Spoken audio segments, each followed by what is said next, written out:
அந்த ஸ்திரீ எழுந்து, நாங்களோ எழுந்து நிமிர்ந்து நிற்கிறோம். ஆண்டவருடைய ஆழமும் அழுத்தமும் உண்மையுள்ளதாக உறுதியுள்ளதாக இருக்கிறது.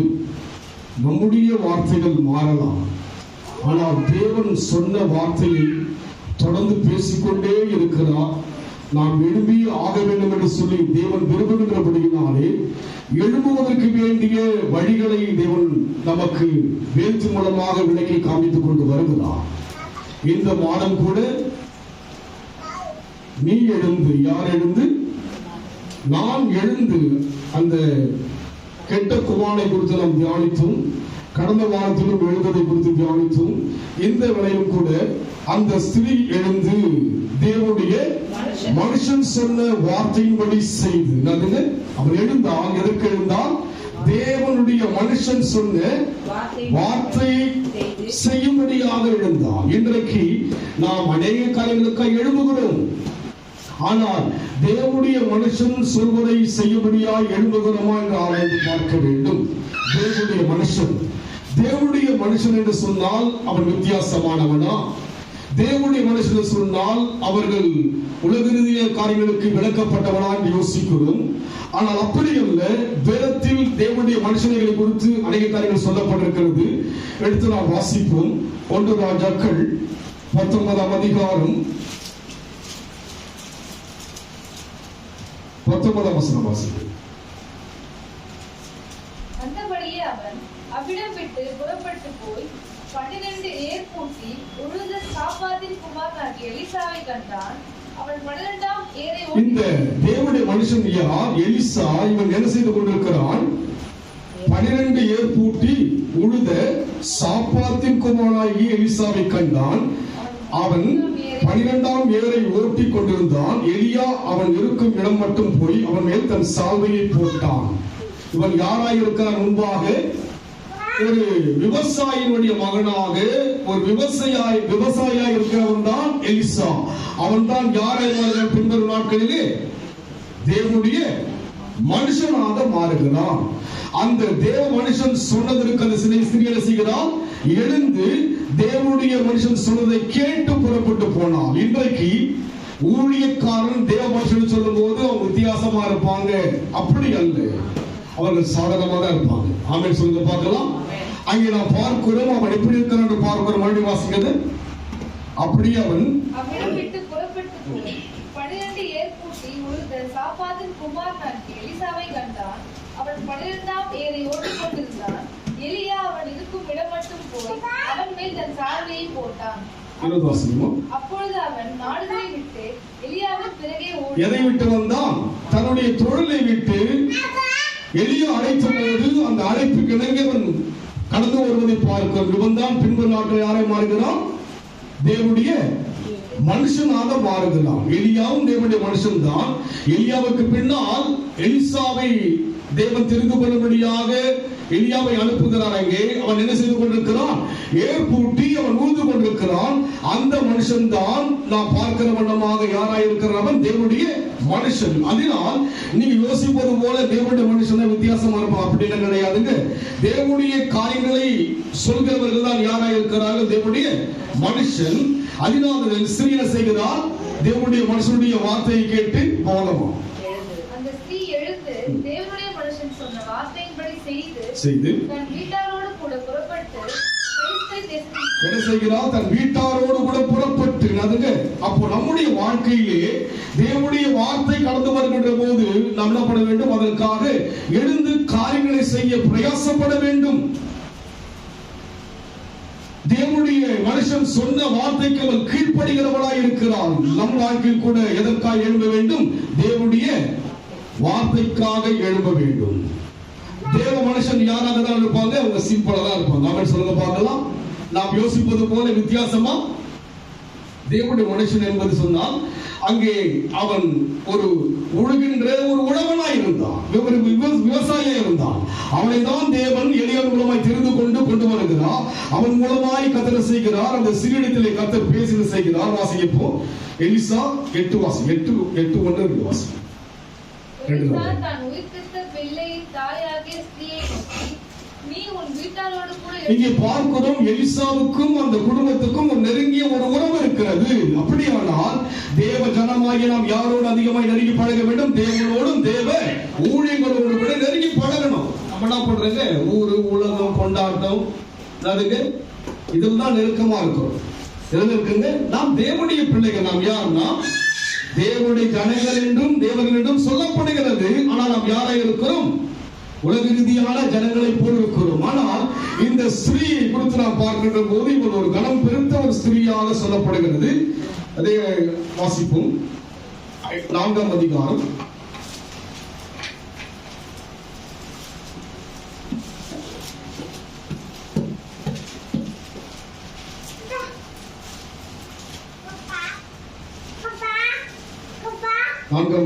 8 வாசிக்கும்.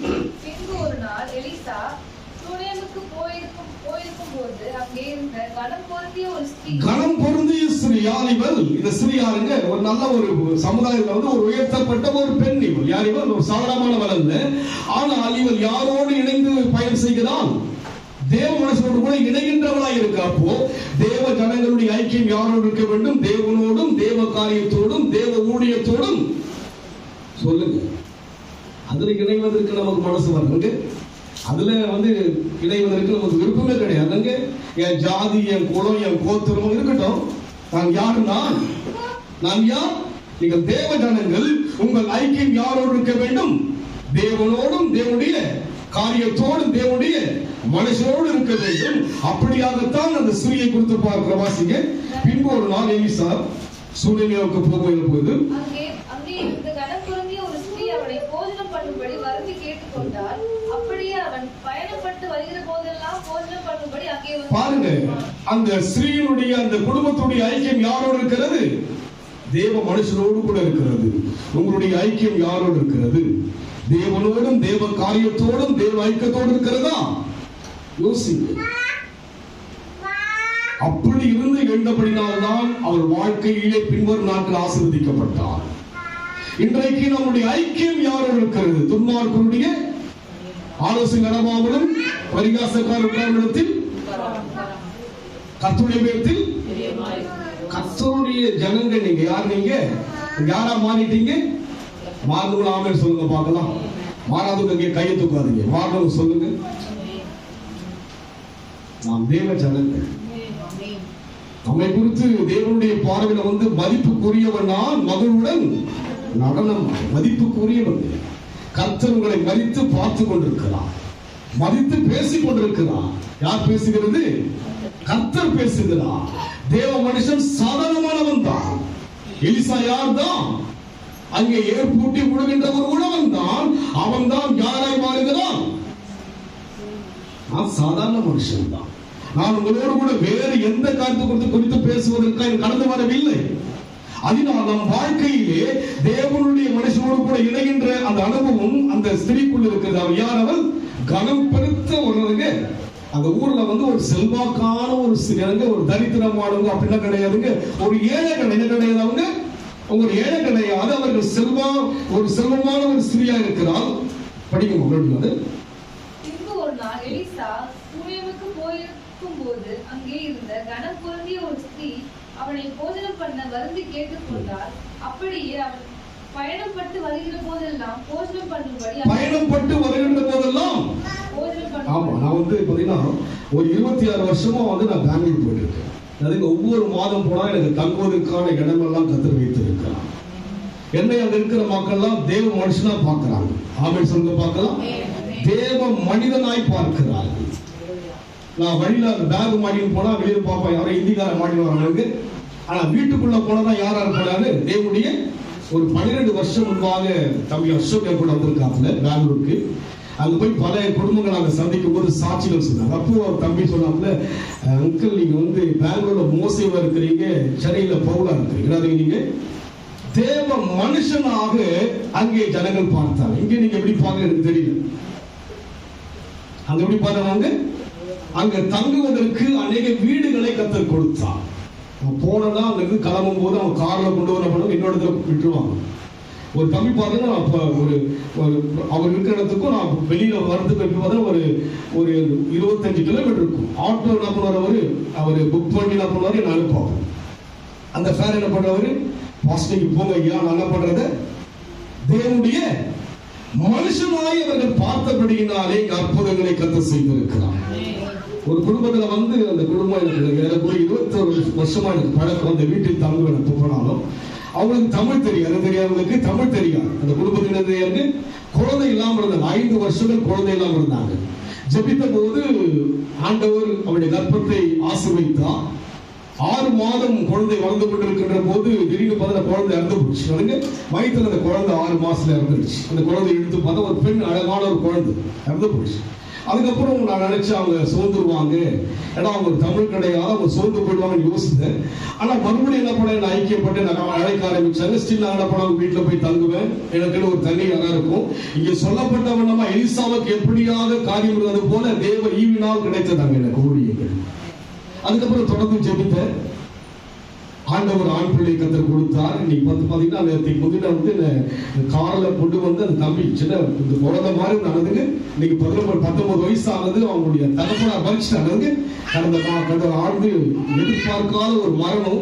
அப்போ அவங்க விட்டுருவாங்கன்னு பார்த்தா அப்போ விடல. தொடர்ந்து ஒரு கணத்தை கொடுத்து நேற்றுக்கு முந்தின நான் குறிப்பிட்ட இடத்துக்கு வரேன். அவங்களுடைய முதல்ல அவங்க 2 பேரும் அந்த சின்ன குழந்தைய பார்த்து இன்னைக்கு பார்த்தா இவ்வளோ ஹைட்ல இருப்போம். அவ்வளோ ஒரு ஃபேரா இருப்பான் அந்த தம்பி. நான் போனா 3 பாட்டு தமிழ்ல பாடுவேன். அதாவது ஒவ்வொரு முறையும் போயிட்டு அவங்க வீட்டுல நான் தங்குவேன். வேற தமிழ்ல வேற எதுவுமே தெரியாது. தேவ மனுஷனா ஏற்றுக்கொண்டபடியினாலே அந்த குடும்பத்தில் வந்த இழப்பிலும் கூட அவங்க என்னை கனப்படுத்துறாங்க. இல்லாவிட்டாலும் படிக்க மாட்டாங்க. என்ன இவர் வந்தாரு, உடம்பு நச்சுங்க, வீட்டுக்கு இறந்து போயிட்டாரு, 25 வருஷம் வந்தாரு, சடனா இறந்துட்டாரு. போன வாரம் அவங்ககிட்ட பேச சொன்னாங்க, அவங்களுக்கு தமிழ் தெரியும். சொன்னாங்க, ரொம்ப வாழ்க்கை எவ்வளவு பெரிய இதுவா இருக்கு பாஸ்டர், வாழ்க்கை யோசித்து பார்க்கும்போது பயமா இருக்கு. என்ன லைஃப் இது, நினைச்சு பார்க்க வேண்டிய காலம். ஆபீஸ் போனார் அவரு. ஆபீஸ் அதுக்கு முன்னால் தான் என்ன பண்ணாங்க, என்னை கொண்டு வந்து காரில் நான் ஒரு குறிப்பிட்ட இடத்துல கொண்டு வந்து விட்டுட்டு போனாரு. அடுத்த நாள் காலையில் நான் வீட்டுக்கு வந்துட்டு இருக்கும் போதே எனக்கு செய்தி கிடைக்கிறது, திடீர்னு அவர் மறித்து விட்டான்னு சொல்லி. ஆனால் இதுவரைக்கும் அந்த உறவு ஐக்கியம் என்னை இதுவரைக்கும் கனப்படுத்தி கொண்டு வராங்க. எப்படி பார்க்கறவங்க தேவனுடைய மனுஷனா பார்க்கறாங்க. நீங்களை எப்படிதான் பார்க்கணும் சொல்லப்படுறீங்களா? உங்களுக்கு இந்த புரைஜா கோயில் அந்த ஒரு மஞ்சா வேஷ்டி கட்டிக்கிட்டு மேல ஒரு ஒரு காவி உடைய போட்டுக்கிட்டு பட்டையில அடிச்சுக்கிட்டு கையில நடந்துங்க. அப்படி வந்தது எங்களுக்கு எப்படி தெரியப்படுது? சாமிங்க, சாமி வந்துட்டார். யாரு வந்துட்டாருங்க? சாமி கிடையாது, தேவனுடைய மனுஷன் தான். இதுவரைக்கும் அநேக வீடுகளிலே தேவ மனுஷனா ஏற்றுக்கொண்ட ஒவ்வொரு குடும்பத்திலும் கர்த்தர் அற்புதங்களை செய்திருக்கிறார். இதே அந்த சகோதரனுடைய கணவர் அவருடைய ஆர்டிஓ அந்த காரில் சம்பந்தப்பட்ட எல்லாமே மிஸ் ஆயிடுச்சு. அவர் இறந்து அக்டோபர்ல இருந்தாரு. நான் 5 மாதம் ஆகிறது மிஸ் ஆயிடுச்சுங்க. நெக்ஸ்ட் லெவல்ல தம்பி மகனை ஓட்டணும், அந்த காருடைய காரியம் எனக்கு கிடைக்காம இருக்குன்னு சொன்னாங்க. இருக்குன்னு சொன்னாங்க, இருக்குங்கன்னு சொன்னாங்க. அதுக்கப்புறம் அவங்க பார்த்தாங்க. கடைசியா லாஸ்ட் வீக்ல அவங்க வெளியில தான் கொண்டு போறதுனால அதை டூப்ளிகேட் வாங்குறதுக்கு ஒரு 6000 ஆகணிட்டாங்க. அதெல்லாம் ரெடி பண்ணிட்டாங்க. நாளைக்கு போயிட்டு வாங்க நினைக்கும் போது சடனா அவங்க ஒரு பழைய டைரி எடுத்து பார்த்தா அந்த டைரி கூட இருக்கு. தேவ மனுஷனுடைய வார்த்தையை கடப்படுத்துகிறான். சொன்னா லாஸ்ட் டே நெக்ஸ்ட் டே நாங்க என்ன பண்ண போறோம், ஸ்டேஷன்ல சொல்லிட்டாங்க 6000 கொண்டு வாங்க, உங்களுக்கு ஒரு டூப்ளிகேட் எல்லாம் அந்த டாக்குமெண்ட்ஸ் எல்லாம் கொடுத்துட்டு அவங்க நாளைக்கு போகிறதுக்கு முன்பாக அவங்க திடீர்னு ஒரு யோசனை அவங்களுக்குள்ளாங்க. அந்த ரூம்ல போயிட்டு அந்த பழைய டைரிஸ் எல்லாம் எடுத்து பார்க்கும்போது உள்ள அந்த நியூ அந்த ஆர்டிஓ டாக்குமெண்ட்ஸ் எல்லாம் இருக்கு. அவங்க யோசிச்சு சொன்னாங்க, தேவனுடைய மனுஷனுடைய வார்த்தை வீணாய் போகாது. தேவ மனுஷனாக நாம் பார்ப்போம் என்று சொன்னால் கர்த்தர் நிச்சயமாய் அற்புதங்களை செய்ய வல்லவராக இருக்கிறார். அந்த ஸ்திரீ கணம் பெருத்த ஸ்திரீ அவள். அந்த ஸ்திரீயுடைய வீட்டிலே எலிசா தங்குவது வழக்கம். அவன் ஒரு குறிப்பிட்ட காரியத்தை சொன்ன போது செய்கிறான். அவன் எழுந்து எலிசா அந்த தேவன் சொன்ன வார்த்தையை கேட்டு கீழ்ப்படிந்து கடந்து போகிறார். இன்றைக்கு நீங்கள் யாவரும் என்னை ஒரு சராசரி மனிதன் தான். நான் உங்களுக்கு தேவ மனுஷன் இப்படி இருக்கணும் அப்படி இருக்கணும், ஒரு சராசரியா தான் இருக்கும். ஆனால் சொல்கிற ஒவ்வொரு காரியமும் தேவ காரியம் தான். நீங்கள் கர்த்தருக்குள் உருவாக்கப்பட வேண்டும், அதுதான் தேவனுடைய அழைப்பு. அதை மீறி நீங்க விலகி போகும்போது எனக்கு பாரமும் வரும், சொல்ல போனா கோபமும் சொல்ல மாட்டீங்க, பாரமும் வரும்.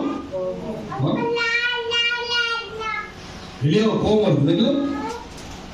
பாகாலுடைய தீர்க்கப்பட வெட்டி போடுகிறார்கள் அவருக்கு கோபம். அப்போ நம்முடைய வாழ்க்கையிலே தேவ மனுஷனாக நாம் ஏற்றுக்கொள்ள வேண்டும். அந்த ஸ்திரீயின் குடும்பம் என்ன செய்கிறது? தேவனுடைய மனுஷனோடு கூட பிணைக்கப்பட்டிருக்கிறது. அதுங்க குடும்பத்தின் எந்த ஒரு காரியத்திலும் யாரோடு இல்லை, நீங்க தேவனோடும் தேவ காரியத்தோடும் சாதாரணமாக இருக்கலாம்.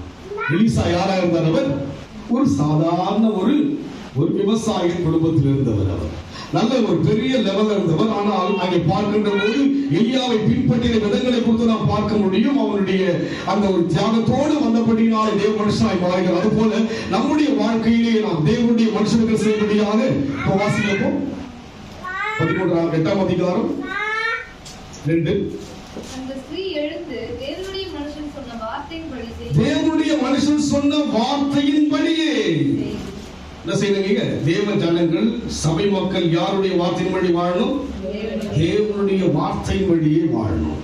நான் பேசுவதெல்லாம் யாரை குறித்து பேசுறோம்? கிட்ட வேற ஏதாவது பேசலாம் சொல்லுங்க பார்க்கலாம். உங்களை கர்த்தருக்குள் பயனடுத்தும்படியாக, ஆறுதல் படுத்தும்படியாய், தைரியப்படுத்தும்படியாய், உற்சாகப்படுத்தும்படியாய் உங்க வாழ்க்கையில மாற்றம் வந்ததா இல்லைங்களா? ஆண்டவர் ஏற்றுக்கொண்டு சபையில கடந்து வந்து உங்களுக்குள்ளாக ஒரு மாற்றம் இருந்ததா இல்லைங்களா? யாருக்கெல்லாம் மாறினீங்க சொல்லுங்க பார்க்கலாம். மாறிதான் இருப்பீங்க. இங்க வந்த நிறைய பேர் மாறி இருக்கிறாங்க. நீங்களும் மாறி இருப்பீங்க விசுவாசிக்கிறேன். தேவ மனுஷனா இருந்தால்தான் தேவனுடைய வார்த்தை மூலமாக மாற்ற முடியும். தேவ மனுஷன் யாராக இருக்கிறார்? அவர் சாதாரணமான ஒரு மனுஷனாக தான் பார்க்கப்படுகிறது. எடுத்து வாசிங்க. அப்போஸ்தலர் 10ஆம் அதிகாரம் 26 வாசிங்க.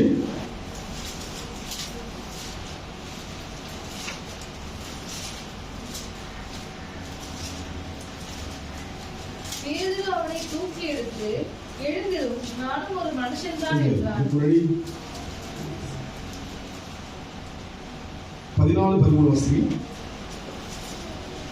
26 அப்போஸ்தலர் 10:6 வாசிங்க. 10ஆம் அதிகாரம் 6ஆம் வசனம். அவன் தோல் பதறினாகிய சீமோன் என்னும் ஒரு இடத்தில் தங்கி இருக்கிறான். அவனுடைய வீடு கடலோரத்தில் இருக்கிறது. நீ செய்ய வேண்டியதையும் அவன் உனக்கு சொல்லுவான் என்றார். நீ செய்ய வேண்டியதை அவன் உனக்கு உங்களுக்கு செய்ய வேண்டியதை யார் சொல்லுங்க? தேவனுடைய மனுஷன் தான் சொல்ல முடியும்.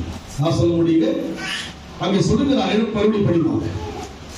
அவன் தோல் பதவி இடுகிறவன். அது 3 வசனத்தை வாசி முதல் புரியும்.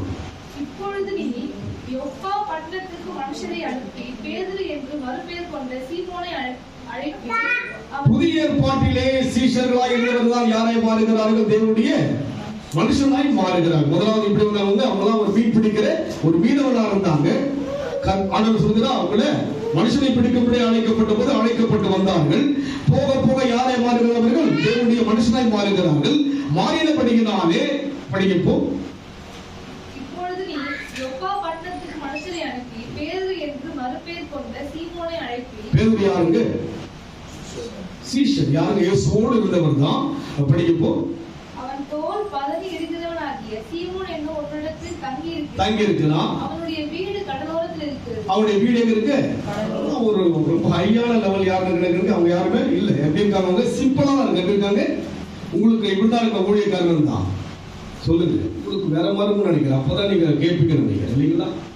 ஒரு மணி அடிச்சுதான் கேட்பீங்க நினைக்கிறேன். சொல்லுங்க. அப்படி இருந்தா அங்க நீங்க பாத்தீங்கன்னா அவன் எங்க இருக்கிறான்? ஒரு சாதாரண ஒரு சீமோன். படிக்கப்போ ப்ளீஸ். தோல் பதவிடுகிற சீமோன் என்னும் ஒரு இடத்திலே தங்கி இருக்கிறாங்க. அந்த கூட நாங்க அவனுக்கு ஊழியக்காரன் தங்குறது கூட இடம் கிடையாதுங்க. தங்குறது இடம் கிடையாதுங்க. இடமே ஒரு நிரந்தரமான இடம் கிடையாதுங்க. நாங்க போடக்கூடாதுங்க. அப்படியே சுத்திட்டே இருப்பானுங்க. அப்படியே ரொம்ப வழியில இருப்பேன். எங்க தங்கணும் அங்க தங்கி என்ன பண்ணுவாரு? அன்னைக்கு ஒரு குறிப்பிட்ட இடத்துக்கு போயிட்டு இருந்தாரு. அங்க அவருக்கு ஹாஸ்பிட்டல் போனாலும் எனக்கு மதியம் தங்க முடியல. பார்க்கல் போய் படுத்துட்டு என்ன பண்ண? பார்க்கல் என்ன பண்ண? பேக் வச்சு என்ன பண்ண? படுத்துருது. தங்குறது இடம் கிடையாதுங்க. இடத்துக்கு போகலாம். தொல்லை எனக்கு தொல்லை. அப்படி யோசிச்சு பார்த்தேன். நம்ம எங்கெல்லாம் கொண்டு பிளாட்பார்ம் கூட படுக்க வேண்டிய சூழ்நிலை. ஆனால் யார் அவன்? தேவனுடைய மனுஷன் அவன். அங்க இருக்கிற அப்படிங்க போனீங்க. தோல் பதறிடுகிற தங்கி இருக்கிறான். அவனுடைய வீடு கடலோரத்தில் இருக்கிறது. கடலோரத்தில் இருக்கிறது. நீ செய்ய வேண்டியதை நீ என்ன செய்யணும்? யார் சொல்லுவான்? பேதுரு சொல்லுவான். ஆமென் சொல்லுங்க. நீங்க செய்ய வேண்டியதை யார் சொல்லுவான்? தேவன் சொல்லுவார். யாரை கொண்டு சொல்லுவான்? தேவனுடைய மனுஷனை கொண்டு. அப்ப நான் சொல்றதை செய்யணுமா செய்யக்கூடாது? சொல்ல மாட்டீங்க. நீங்க சொல்றத சொல்லுங்க, நாங்க செய்யறத செய்யறோம். எங்க சாகியத்தை சொல்லு. இல்ல இல்ல,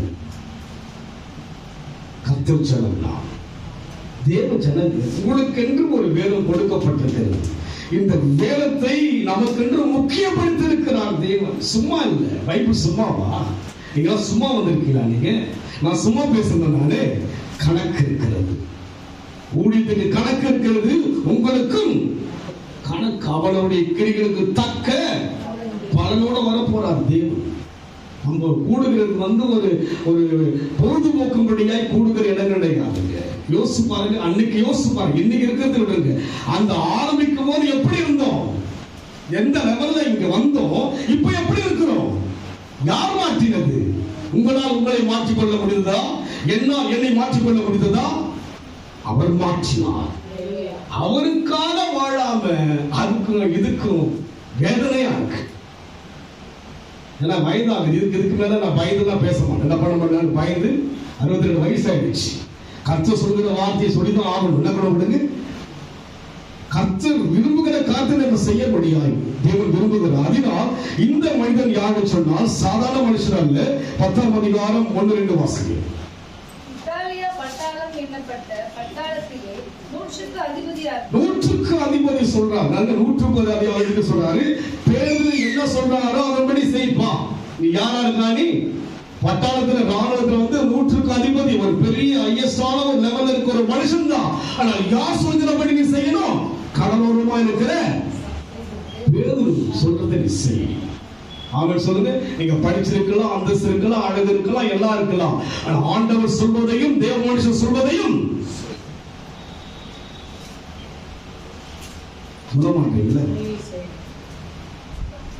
நல்லா 13 வருஷம் செஞ்சுதான் இங்க வந்திருக்கேன். பெருக்குவேன். என்னதுங்க? பாஸ்வாரு நல்லா பெருக்குறீங்க. வீட்டுல பெருக்கணும் இல்லையோ? சர்ச்சை என்ன பண்ணணும்? அப்பலாம் பெருக்குவோம். மருத்துவமனை ஊழியர்கள் செல்வோம். டிராக் சென்டர்ல போயிட்டு ரோடெல்லாம் கொடுப்போம். இப்படி எல்லாம் காரியங்களை செய்துதான் கடந்து வந்திருக்கிறோம். தேவ மனுஷனாகி நம்முடைய வாழ்க்கையிலே அவன் சொல்கிறபடி செய் என்று சொல்லி அங்கே தூதன் என்ன சொல்கிறான்? பொண்ணுகிட்ட சொல்றான். படிங்க. அதிபதியாகிய கொர்நேலியு என்னும் பெயர் கொண்ட ஒரு மனுஷன் செசரியா பட்டணத்திலே இருந்தான். அவன் தேவ பக்தி உள்ளவன். வீட்டார் அனைவரோடு கூட தேவனுக்கு பயந்தவனுமாய் இருக்கிறான். எல்லா அம்சமும் இருக்காங்க. சொல்லுங்க பார்க்கலாம். ஒன்று, தேவனுக்கு பயந்தவன், தான தர்மங்கள் செய்கிறவன், பக்தி உள்ளவன். எத்தனை இருந்த போதிலும் கூட அவனுக்கு யார் சொல்லணுங்க? தேவ மனுஷன் சொல்லணும். அவன் சொல்லுங்க. நான் எல்லாம் செய்வேங்க. நான் தர்மம் செய்கிறேன், தர்மம் செய்யுங்க. நான் பக்தியாகுங்க. நான் தேவனுக்கு பயந்து இருக்கிறேன். இத்தனை காரியம் இருந்த போதிலும் கூட அவனுக்கு என்ன சொல்ல வேண்டும்? அதை யார் சொல்லணும்? தேவ மனுஷன் சொல்லணும். அவன் சொல்லுங்க. உங்களுக்கு உங்களுக்கு அநேக காரியங்கள் தெரிந்தாலும் கூட ஒரு குடும்பத்தில் நடக்கிற பிரச்சனையை தீர்க்கும்படியே தேவன் சொல்லணும். சொல்ல மாட்டீங்களா? தேவன் கிட்ட தான் நீங்க கேட்கணும். என்ன பண்ணுங்க? தேவன் கிட்டையும் தேவ மனுஷன் கிட்டையும் கேட்கும். அங்க சாப்பிடலாம் உள்ள ஜெபிப்பாங்க. யாருக்கிட்ட போவாங்க? ஊழியர்கள் தான் போவாங்க. ஏன்னா தேவ மனுஷன் அதுக்கு தேவ மனுஷன் போனா தேவனை குறித்து தான் பேசுவாங்க, தேவ காரியங்கள் தான் பேசுவாங்க. அதனால் வாசிப்போ ஜனங்களுக்கு மிகுந்த தர்மங்களை செய்து எப்பொழுதும் தேவனை நோக்கி ஜெபம் பண்ணி கொண்டிருந்தான். இவ்வளவு காரியம் இருக்கிறது. இவ்வளவு காரியம் இருந்த போதிலும் கூட அவனுக்கு யார் சொல்ல வேண்டியதா இருந்தது? பேதுரு. தூதனா சொன்னாங்க அவனுக்கு பேதுருடைய வழிகளெல்லாம் காண்பிக்க. என்ன பண்ணுங்க? பேதுரு இந்த ஊர்ல இருக்கிறாரு, இங்க இருக்கிற பண்ணுங்க. ஏன்னா அவன் தான் விளக்கணும். யார் தான் விளக்கணுங்க? தேவனுடைய மனுஷன் தான் விளக்கி சொல்ல முடியும். அநேக நேரம் நீங்க பாதியில போயிடுறாங்க. அதுக்கப்புறம் வார்த்தை வராங்க. எங்க வளர்ந்தோம்? ஓய்வுலா யாருக்கு கொடுத்திருக்கிறா? அவர் தேட தேடதான் விலகும். ஆமென் சொல்லுங்க பார்க்கலாம். அவர்கிட்ட வந்தா தாங்க விலக முடியும். அவர்கிட்ட வந்து சொல்லப்படக்கூடாதுங்க, அறகுறையா வரப்படப்படுங்க. முழு உள்ளத்தோடும் முழு ஆத்மாவோடும் முழு பலத்தோடும் முழு இதயத்தோடும் முழுசா கொடுத்தாதான் அவர் சமூகத்தில். இத்தனை காரியம் அந்த 100க்கு அதிபதியாகிய கொரினைக்கு இருந்த போதிலும் கூட அவனுக்கு ஒரு முழுமையை சொல்வதற்கு யார் அவசியம்? தேவனுடைய மனுஷன் அவசியம். அதுங்க மனுஷன் அவருக்கு. நீங்க வைராக்கியமா இருக்கிறீங்களா, பேச மாட்டேன்ட்டு, அது உங்க பார்வைக்கு நல்லதா இருக்கும். ஆனா வைராக்கியம் கூடாதுன்னு யார் சொல்லுவான்? தேவன் சொல்லுவான். உங்க பார்வைக்கு இல்லைங்க, அவங்க கிட்ட சாகிற வரைக்கும் நான் பண்ண மாட்டேன், அவங்க கிட்ட நானு பேச மாட்டேன். அது உங்களுடைய வைராக்கியம். உண்மையா ஏதோ தவறு நடந்திருக்கு, அதுதான் கரெக்ட். ஆனா வேதம் சொன்ன பிறகு வைராக்கியம் பாராட்டுறது பிறகு வேண்டாம், வைராக்கியம் விட்டு கொடுத்துன்னு சொல்லுவாங்க. அது யாரும் சொல்ல முடியும்? தேவனும் தேவனுடைய. அப்ப அந்த வைராக்கியத்தை எங்கிருந்து தான் மாற்ற முடியுங்க? வார்த்தையை கேட்டுதான் மாற முடியும். வார்த்தையும் ஆவியானவரும் நம்ம வாழ்க்கையில் வந்தாதான் மாற முடியும். இல்ல விட்டா சாகுற வரைக்கும் நான் பண்ண மாட்டேன், அவங்கள பார்க்காம செத்துருவேன். என்ன வாழ்க்கை? கிறிஸ்துவ வாழ்க்கையா? செத்தா வீட்டுக்கு நான் பண்ண மாட்டேன், நானு கிறிஸ்துவ வாழ்க்கையா? இப்படி சொல்லிருக்கு வேதம். 7-70 முறை மன்னிக்கும். இதெல்லாம் எங்க இருக்கு? பைபிள் இருக்கு. அதை யார் தான் விலைக்கு சொல்ல முடியும்? தேவனுடைய மனுஷன் தான் விலைக்கு சொல்ல முடியும். அதை விளக்குனா உங்களுக்கு நாம பெல் அடிச்சு பட்டை போட்டு கொட்டை போட்டு மொட்டை போட்டு சொல்லலாம் கேட்பீங்களா? சொல்லுங்க. இல்ல காவி விட மாறிட்டுங்களா, தாடியா வச்சிடலாமா அப்படின்னு கேட்பீங்களா? அந்த ஸ்ரீ தேவனுடைய மனுஷன் சொன்ன வார்த்தைக்கு எழுந்து கீழ்ப்படிந்து சென்றதாய் பார்க்கிறோம். கனம் பெருத்தவன். அவனுக்கு பிரச்சனை கிடையாது. யாருக்குங்க அந்த ஊருக்கு போனாருன்னா எங்கதான் தங்கணும்? அவரு அங்கதான் தங்கணும். ஆனா அதை அந்த ஸ்ரீ யாரை யோசித்தவரை தேவ மனுஷனாக யோசித்தார். அதனால்தான் அவர் வாழ்க்கையில் வந்த பிரச்சனை எல்லாம் கர்த்தர் மாற்றினார். அதுபோல இன்றைக்கு நம்முடைய வாழ்க்கையிலே அவன் சொன்னபடி செய்யபடி கர்த்தர் சொல்லுகிறார். இன்னொரு வாசிக்க பார்க்கலாம். அப்போஸ்தலர் 14ஆம் அதிகாரம் 13 வாசி. சீக்கிரம் வாசி. பட்டணத்திற்கு முன்னே இருந்த யூபித்தாருடைய கோவில் பூசாரி எருதுகளை பூமாலைகளையும் வாசல் அட்டையிலே கொண்டு வந்து ஜனங்களோடு கூட அவர்களுக்கு பலியிட மனதாயிருந்தான். அது முன்வசனம். பர்னபாவை பவுல் செய்து ஜனங்கள் கண்டு தேவர்கள் மனுஷ ரூபம் எடுத்து இறங்கிட்டு என்ன பண்றாங்க? பூஜைலாம் பண்ணாங்க. என்ன பண்றாங்க? பூஜைலாம் நம்மளுக்குலாம் வந்து அது மாதிரி போனாதான் ஒரு பக்தி வருதுன்னு நினைக்கிறேன். அதுக்கு பூஜை பண்ணணும். என்ன பண்ணணும்? என்ன பண்ணணும்? சாமியை கூப்பிட்டு என்ன பண்ணணும்? சாமியை கூப்பிட்டு என்ன பண்ணணும்? என்ன கூட்டா பூஜை பண்ண முடியும்? சொல்லுங்க பார்க்கலாம். ஜபம் தான் பண்ண முடியும். என்ன பண்ண முடியுங்க? பாஸ்டர் பூஜைக்கு வராரு, அவருக்கு ஒரு மாலை போடனா யோசிச்சு பாருங்க. அதுதான் நம்புறாங்க. என்ன பண்றாங்க? எது நம்புறாங்க? ஆனால் இங்க அவர் என்ன சொல்லுகிறார்? படியுமா? படிக்க. பவுல் செய்த ஜனங்கள் கண்டு தேவர்கள் மனுஷரூபம் எடுத்து நம்மிடத்தில் இறங்கி வந்திருக்கிறார்கள் என்று இக்கோனியா பாஷையிலே சத்தமிட்டு சொல்லி பர்னபாவை யூகித்தார் என்றும் பவுல் பிரசங்கத்தை நடத்தி, மனுஷரே ஏன் இப்படி செய்கிறீர்கள்? நாங்களும் உங்களைப் போல பாடுள்ள நாங்களும் உங்களைப் போல அப்படி நினைப்புங்க. நம்மளாம் சொன்ன இவருக்கு எவ்வளவு பாடுகிறது, அங்க பாடுகிறது, இங்க பாடுகிறது, எல்லாம் பாடுதான் இருக்கும். ஆனா ஊழியக்காரன் ஆமென் சொல்ல பார்க்கலாம். என்ன பாடுது? என்னை விட பெரும்பாடு அவருக்கு. அந்த கதைலாம் நான் சொல்லுமா? லிஸ்ட் போட்டு நான் சொன்னா அவ்வளவுதான்.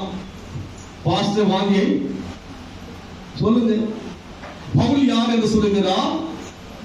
நான் அந்த ஜனங்களுக்கு யாராய் சொல்லுகிறார்? தேவர்கள் வந்ததாக சொல்லப்படுகிற அளவுக்கு அவனை பலி செலுத்த யாரு பலி செலுத்த போறாங்க? அவர்கள் தேவன் என்ன பண்ண பலி செலுத்த போகிறார்கள். ஆனால் பவுல் என்ன சொல்லுகிறார்? நாங்களும். அப்போ பிரசங்கிக்கிற தேவ மனுஷங்க இருக்கும். சொல்லுங்க, பாடு உங்களை விட பெரும்பாடெல்லாம் இருக்கு. ஆமென் சொல்லுங்க பார்க்கலாம். உங்களுக்குலாம் சிம்பிள். யாருக்கெல்லாம் நீங்க பிரச்சனையோட வந்து பாட முடியுமா? சொல்லுங்க, பலவீனத்தோடு வந்து பாட முடியுமா? அந்த வாரம் கட் கல்யாணம், அந்த வாரம் கட். எனக்கு கல்யாணமும் கிடையாது, கச்சேரியும் கிடையாது. சொல்லுங்க, பவுல் பாடுள்ளவனா இருந்தான். பவுல் சாதாரணமான கிடையாதுங்க. எலிசாவும் சாதாரணமான கிடையாது. எத்தனை ஏற்பட்டு விடுறாரு? எவ்வளவுங்க? 12 ஏர் பூட்டி விழுகிற அளவுக்கு பணக்காரன். அது போல பவுல் யார் தெரியுங்களா? பேதுரு போல என்ன போல சாதாரணமான கிடையாது, படிச்சவர். யார் அவருக்கு? பெரிய யூனிவர்சிட்டியில படித்தவர், எல்லா விதமான பழைய ஏற்பாடு அத்தனையும் விலகி கொண்டவர், பல மொழிகளை பேசுகிறவர், பெரிய செல்வந்தருடைய மகனர். ஆனால் அவர் சொல்லுகிறார், நான் பாடுள்ள. அதனால தேவ ஊழியனுக்கு பாடு இருக்குன்னு நீங்க பாட்டு இருக்கும். ஆமென் சொல்லுங்க. யாருக்கு இருக்கும்? பிரசங்கத்தை கேட்கிறவங்களுக்கு இருக்கும், பிரசங்க இருக்கிற எனக்கும் ரொம்ப அதிகமா தான் இருக்கும். நைட்டு 1:15 மணிக்கெல்லாம் முடிச்சுட்டேன். அடி திரும்பி படத்துல தூக்கமே வரல. 3 மணிக்கு நான் படம் போயிட்டு 12 மணிக்கு நான் படம் ஜெபம் பண்ண ஆரம்பிச்சேன். அதுக்கப்புறம் 4:15 ஆச்சு. அதாவது ஒரு தூங்கினா ஒரு டயர்னஸ் போகுது. அதுக்கு நீ நல்லா தூங்கிட்டு 7 ஆனாலும் முடிக்க மாட்டீங்க, 7 ஆனாலும் முடிக்க மாட்டீங்க. ஒரு டைமை ஃபிக்ஸ் பண்ணிட்டு என்ன பண்ணிக்கிறீங்க? நாங்கள் இத்தனை மணிக்கு தான் நாங்கள் என்ன பண்ணுவோம்? 6வது மாசம் 6:30 வரணும். நீங்க தான் வந்து இயேசு வரவேற்கணும். அவரு உங்களை வருக என்ன பண்றாருங்க? சொல்லுங்க. மோடி வராருன்னா யார் நிற்பாங்க? தொண்டர் என்ன பண்ணுவாங்க? வருக என்ன பண்ணுவாங்க? அந்த காலத்துல வருகிறார் வந்து கொண்டே இருக்கிறார். அவர் எங்கேயோ இருப்பாருங்க. அவரு வருகிறார், வந்து விட்டார் என்ன பண்ணுவாங்க? அது போல என்ன பண்ணணும்? 7 மணிக்கு யார் வருவாங்க தெரியுங்க? அப்ப யார் வரவேற்கணும்? நீங்க 7:15 வந்துட்டு 7:15 வந்துட்டு 7:30 மாட்டேன், ஃபர்ஸ்ட் பாட்டு மாட்டேன். அவர் 7 மணிக்கு வராருங்களே. சொல்லுங்க பார்க்கலாம். நம் வாழ்க்கையிலே நாம் தேவனை தேட வேண்டிய காலம் இது. தேடிதான் ஆகணும். பாடு இருக்கதான் எனக்கு இருக்குது. சரீரத்துல பாடு இருக்கு, மனசுல பாடு இருக்கு, நிறைய பிரச்சனை இருக்கு. அதே நேரம் தேவ கிருபையும் உணரலாம். பிரச்சனை இல்லாம இல்லைங்க, பிரச்சனை இருக்கு. லிஸ்ட் போட சொன்னா தாங்க மாட்டீங்க. பிரச்சனை இருக்கு, அது எனக்கு ஒரு பொருட்டு அல்ல. பாடு இருக்கத்தான் செய்யும். ஆனா தேவனுடைய மனுஷன் தான். எவ்வளவோ ஜனங்களை ஆறுதல் படுத்தக்கூடிய கதை நடத்தி கொண்டு போகிறார். எவ்வளவு ஜனங்க ஒவ்வொரு தொலைபேசி மூலமாக காரியங்கள் சொல்லுவாங்க. ஜெபித்த உடனே கர்த்தர் அற்புதங்களை செய்கிறார். அந்த தேவ மனுஷனாக எண்ணுகிற அனுப்புறாங்க. உங்களுக்கு எப்படி தோணுது தெரியல. அநேக தேவ மனுஷனாக எண்ணி அவருடைய காரியங்களை சொல்கின்ற போது கர்த்தர் அற்புதங்களை செய்கிறார். அவர் எழுந்து தேவனுடைய மனுஷன் சொன்னபடியே அவர் புறப்பட்டு போனது போல நாம் இதற்காக எழும்ப வேண்டும். தேவ காரியத்துக்காக, தேவனுடைய வார்த்தைக்காக, தேவனுடைய மனுஷன் சொல்கிற காரியங்களுக்காக நாம் நீங்கெல்லாம் இந்த பிபிஎஸ்க்காக நான் சொன்னேன். எல்லாம் வந்தீங்க. கர்த்தர் அற்புதமாய் நடத்தினார். சரிங்களா? அற்புதமாய் நடத்தினார். எனக்கு தான் அந்த உணர்வு தெரியும். அதுக்கு வேண்டிய எல்லா தேவையும் சந்தித்தா 6 நாட்கள் எந்த பிள்ளைகளுக்கும் எந்த பலவீனங்களும் வராதபடிக்கு, அநேகர் கோல்ட் ஆகிடும் என்னென்னவோ அவங்க பிள்ளைங்களுக்கு எதுவும் வராதபடிக்கு, சின்ன பிள்ளைங்க அத்தனை பேர் இந்த மேல் இடத்துல இவ்வளவு மேல ஒரு வெயிலான இடத்துல கர்த்தர் கிருபையை நடத்தி கொண்டு வந்தார். அதுக்கு நீங்க எல்லாரும் உதவி செஞ்சீங்க. தேவனுடைய மனுஷனுடைய வார்த்தைகளுக்கு கீழ்ப்படிந்து அந்த காரியத்தை தான் நீங்க பங்கேற்றீங்க. கர்த்தருடைய ஆசீர்வதிக்க வல்லவர். தேவ மனுஷனுடைய வார்த்தை யாருடைய வார்த்தை? அது தேவனுடைய வார்த்தை. அது தேவ மனுஷன் சாதாரணமானதா இருப்பான். அது கிடையாது. அவங்க வாழ்க்கையில ஒரு மாற்றம். இங்க அவர் சொல்லுகிற மறுபடியும் வாசிக்கும் போது 15. மனுஷரே, ஏன் இப்படி செய்கிறீர்கள்? நாங்களும் உங்களைப் போல பாடுள்ள மனுஷன் தானே. நீங்கள் இந்த வீணான தேவர்களை விட்டு வானத்தையும் பூமியையும் சமுத்திரத்தையும் அவர்களில் உள்ள யாவற்றையும் உண்டாக்கின ஜீவனுள்ள தேவனிடத்திற்கு திரும்ப வேண்டும் என்று உங்களுக்காக பிரசங்கிக்கிறோம். பாத்தீங்களா? என்ன பண்றாங்க? பிரசங்கம் தான் பண்றாங்க. என்ன பண்றாங்க? தேவனுடைய மனுஷன் தான் பண்ணுவாங்க. நம்ம பிரசங்கம் தான் பண்ணுவாங்க. பிரசங்கத்திலேயே அற்புதம் நடக்கும். ஆமென் சொல்லுவாங்க. வசனத்தை அனுப்பி இதெல்லாம் நிறைய அற்புதங்கள் நடந்திருக்கு. தெரியுங்களா? உபவாசம் கூட நடந்திருக்கு. ஒரு குழந்தையுடைய ஆற்றலுக்கு ஓடுறதுக்கு ஜெபித்த போது கர்த்தர் சுகத்தை கொடுத்தார். ஒரு ஐயாவுடைய வாட்ச்மேன் இருந்தாரு. கை இப்படிதான் இருக்கு, கை நாட்சி இப்படி இருந்ததுனால ஜெபிக்கும் போதே கர்த்தர் அற்புதங்களை செய்திருக்கிறார். அற்புதங்களும் இங்கே நடந்துதான் இருக்கிறது. ஆனால் பிரசங்கிக்கும்படியாகதான் தேவனுடைய மனுஷனை கர்த்தர் அழைத்திருக்கிறார். அற்புத தேவன் செய்வார். அதுக்கு அற்புதங்களை இன்னைக்கு அற்புதம் நடக்குது. ஆமென் சொல்லுங்க. யாருக்கு அற்புதம் நடந்திருக்கு? சகோதரி கூட பலவீனமா இருந்தாங்க, கர்த்தர் சுகத்தை கொடுத்தாங்க. ஆமா சிஸ்டர், கர்த்தரோட நான் பார்த்து அப்படியே ஒரு மாதிரி பலவீனமாயிட்டாங்க, அப்படியே சோதிட்டாங்க. அதுக்கப்புறம் உஷாரா என்ன பண்ணாங்க, ஜபத்துக்கெல்லாம் வர ஆரம்பிச்சிட்டாங்க. அதான் ஆமென் சொல்லுங்க. பாவம் என்ன பண்ணிட்டாங்க? சோகமா வரீங்களா சிஸ்டர்? பரவாயில்ல. தெரியல நம்ம என்ன பண்ற ரகசியம் நமக்கு தெரியப்படுத்தப்போ நாம் தேவனுடைய மனுஷனுடைய வார்த்தை கர்த்தருடைய வார்த்தை. அசாதாரண மனுஷன் தான். எனக்கு பாடுகள் இருக்கத்தான், குடும்பத்தில் 1000 பிரச்சனை இருக்கத்தான். இது நீங்க சொன்னாலும் சொல்லிதான் இருப்பீங்க. என்கிட்ட சொல்ல மாட்டீங்க, மனசுல சொல்லிதான் யோசித்து கிடையாது. நீங்க நினைச்சது இல்லைங்களா? சொல்லுங்க. இருக்கத்தான் செய்யும். நான் தேவ மனுஷனா இருக்கேன். நான் தேவனுக்காக வாழ யோசிக்கிறேன். மற்ற எதை யோசிக்கிற பிறகு என் வாழ்க்கையில என்னுடைய அனுபவத்துல பார்க்கிற அவர் நடத்துகிற விதம் ஆச்சரியமா இருக்கிறது. நான் கேட்கிற ஒவ்வொன்றையும் கர்த்தர் கரிசனையோடு கூட கொடுக்கிறான். என் மன வாஞ்சைகளை கர்த்தர் நிறைவேற்றுகிறான். என்னை கொண்டு போய் பயன்படுத்துகிற இடங்களை, ஒவ்வொரு இடங்களை பார்க்கும் போது கர்த்தருடைய மகிமையை பார்க்க முடிகிறதுனால எனக்கு இந்த பாடுகள் எல்லாம் ஒரு பெருசை இடம் கிடையாது. கடைசி வரைக்கும் வைராக்கியம் இருந்துட்டு போகணும். நான் போன பிற்பாடு இங்க சாட்சி சொல்லணும். கடைசி வரைக்கும் இருந்தாங்க. தேவ மனுஷனா இருக்க முடியாது. அதனால் அங்க சொல்கிற வசனத்தை வாசிக்கிறோம். இன்னொரு வசனம் யோவான் 13ஆம் அதிகாரம் 20 வாசிங்க. மத்தேயு 10:40 வாசிங்க. சீக்கிரம் வாசிங்க.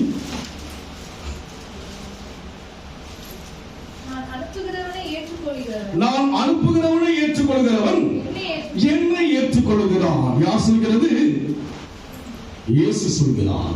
நான் அனுப்புகிறவனை ஏற்றுக்கொள்கிறவன். ஒரு ஊழியக்காரன் யாரால் அனுப்பப்பட்டு வந்திருக்கிறான்? தேவனால். தேவனால் வில்லிவாதத்துல விடப்பட போய் செட்டில் ஆயிட்டது. இது போடமாக்கும் என்னுடைய யோசனை கிடையாது. ஆனால் கர்த்தர் அனுப்பினார். தேவ மனுஷன் தான் இருந்து போகும்போது துன்மார்க்கமாய் இருந்து போன எப்படி போனாலும் கர்த்தர் அனுப்பினார். இங்க சிறு பிள்ளைகள் எல்லாம் என்னுடைய உறவுகள் அநேக தேவ ஜனங்களை சந்திக்க ஆரம்பித்த கர்த்தர் பெரிய மாற்றங்களை கொடுத்தார். ரட்சிப்பை கர்த்தர் கொடுத்தார். மீட்பை கர்த்தர் கொடுத்தார். உங்க பிள்ளைகளுடைய ஃபியூச்சர்லாம் பார்க்கும்போது அருமையாய் கர்த்தர் நடத்தி கொண்டு போகிறார். அனுப்பப்பட்டு ரசிக்குமா?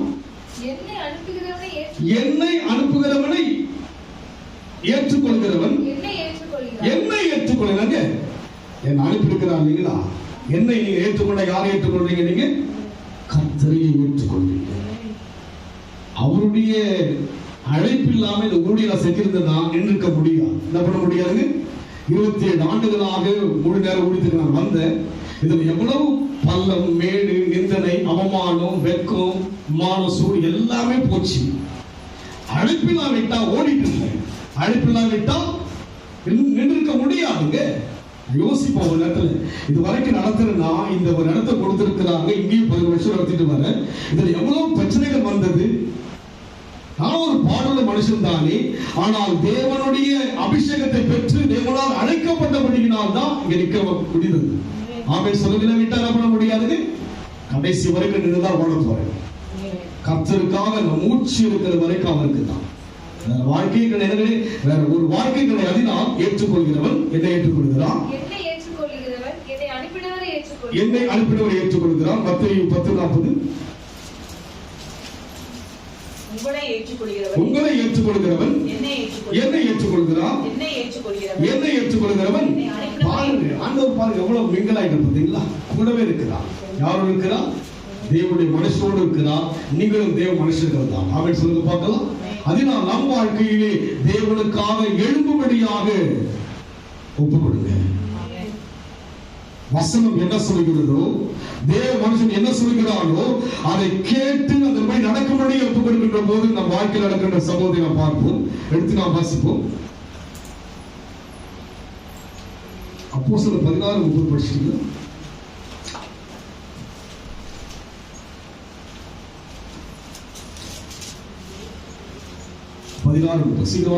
அவர்களை வெளியே அழைத்து வந்து ஆண்டவர்மாரே ரட்சிக்கப்படுவதற்கு நாங்கள் என்ன செய்ய வேண்டும்? பாருங்க, அவங்களை அவ்வளவாய் கர்த்தர் உயர்த்துகிறார். பவுலும் சீலாவும் அங்கே உயர்த்தப்படுவதை பார்க்கிறோம். கடைசி வசனம் வாசிங்க. 2 ராஜாக்கள் 8ஆம் அதிகாரம் 6 வாசிங்க. முடிச்சிடலாம்.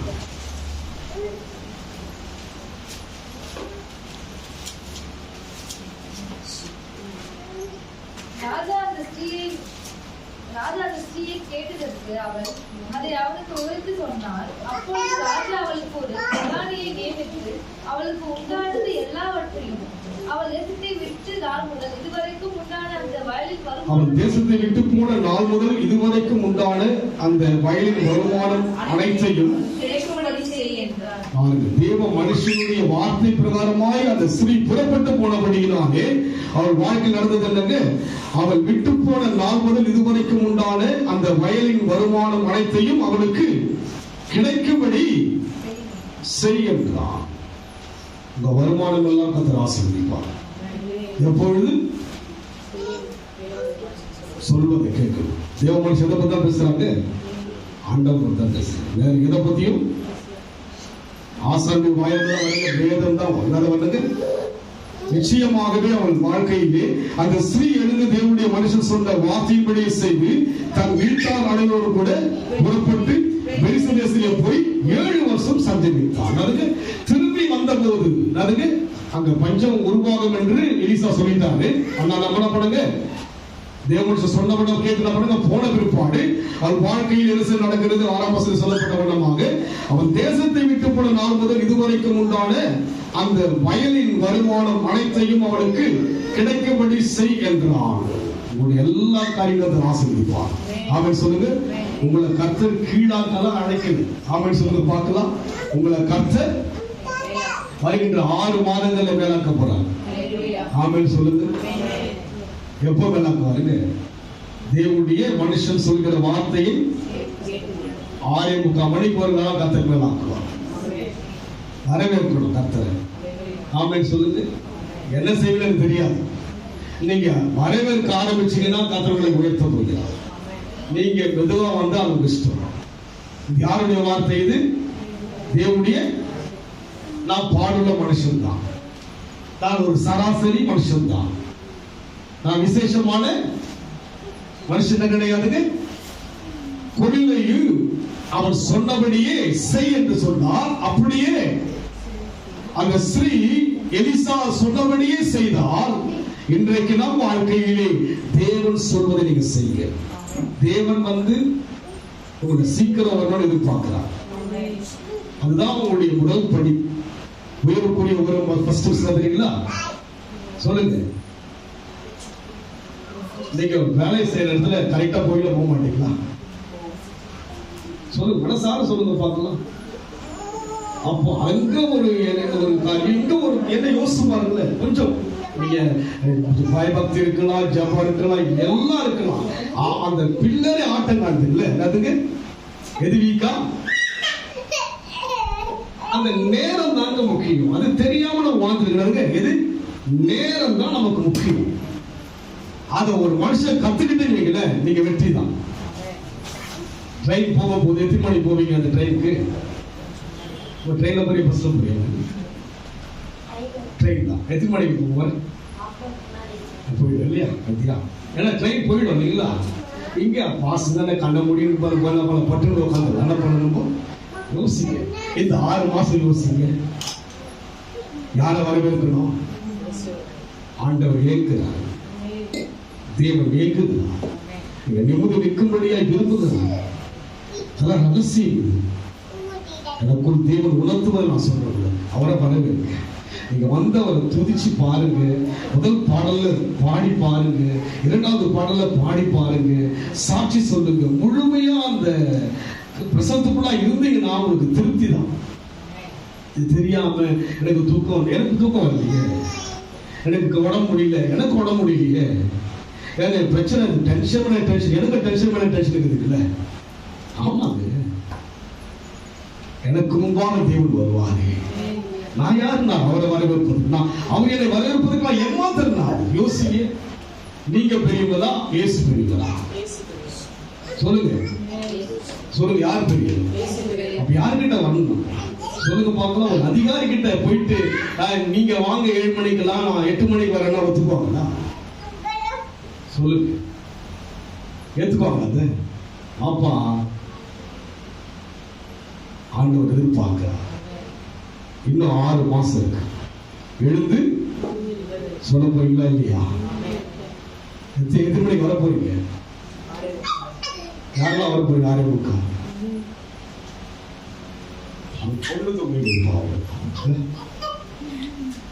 தைரியங்கள் 6:45 ஒரு பெரிய சொல்லுங்க பார்க்கலாம். பாதகத்துல உள்ள போற மாதிரி, நெருப்புல போடுற மாதிரி, 7 மடங்கு நெருப்புல அவங்களை தூக்கி போடுற மாதிரி கதை இது. தைரியம் யாரும் சொல்ல மாட்டீங்க. உங்களுக்கு வேலை இல்லை, நீங்க வந்துடலாம். எங்களுக்கு காலையில குளிக்கணும்ல. காலையில இருந்து நான் குளிக்காம தான் வரேன். வாரத்தோட ஞாயிற்றுக்கிழமை போயிட்டு வர்றாரு. சனிக்கிழமை குளிச்சுட்டு இருக்கான். ஞாயிற்றுக்கிழமை பண்ணுறதுல சொல்லுது என்னெல்லாம் சொல்ற பார்த்தீங்களா? எனக்கு தூக்கம் வரல, எனக்கு நைட்டு 1 மணிக்கு தூக்கம் வரல, இல்லை குளிக்க அதுக்கு சொல்ல பார்க்கலாம். தீர்மானம் பண்ண தேவனுடைய மனுஷன் சொன்னபடி அந்த ஸ்திரீ எழுந்து சொல்லுங்க. அந்த எனக்கு உணர்த்துவதை நான் சொல்றேன். இன்னைக்கு வந்து அவரை வரவேற்றீங்க, நான் உங்களை கர்த்தர் உயர்த்துவீங்க. உண்மை, அது ரகசியம். அது பெரியவர் இல்லைங்களா? சொல்லுங்க பார்க்கலாம். எழுந்திருந்து போனா அங்க என்னதுங்க? காத்திருந்தா. யார் காத்திருந்ததுங்க? தகப்பனங்க மகனுக்கை காத்திருக்கிறாங்க. உங்களுக்காக தேவன் காத்திருக்கிறேன். என் பிள்ளை கரெக்டா அந்த நேரத்துக்கு இந்த 6 மாசம் ஒரு புக்கில போனா பார்த்தீங்களா? அந்த ஜெயன் ஜெயன் ஜெயன் அது மாதிரி 6 மாசம் என்ன பண்ணுறீங்க? 6:45 மணிக்கு வாங்க, இல்லாட்டி வேற மாதிரி ட்ரெஸ் போடணும்னு சொல்லிட்டு அவங்க நானு சொல்லுங்க பார்க்கலாம். அப்படின்னா ஒத்துப்பீங்களா? நீங்க சொல்லுங்க. யாரெல்லாம் வர போறீங்க? வேற யாரும் இல்லை. யோசிக்கிறீங்களா? அந்த அம்மா சொல்லிட்டாங்க, கண்டிப்பா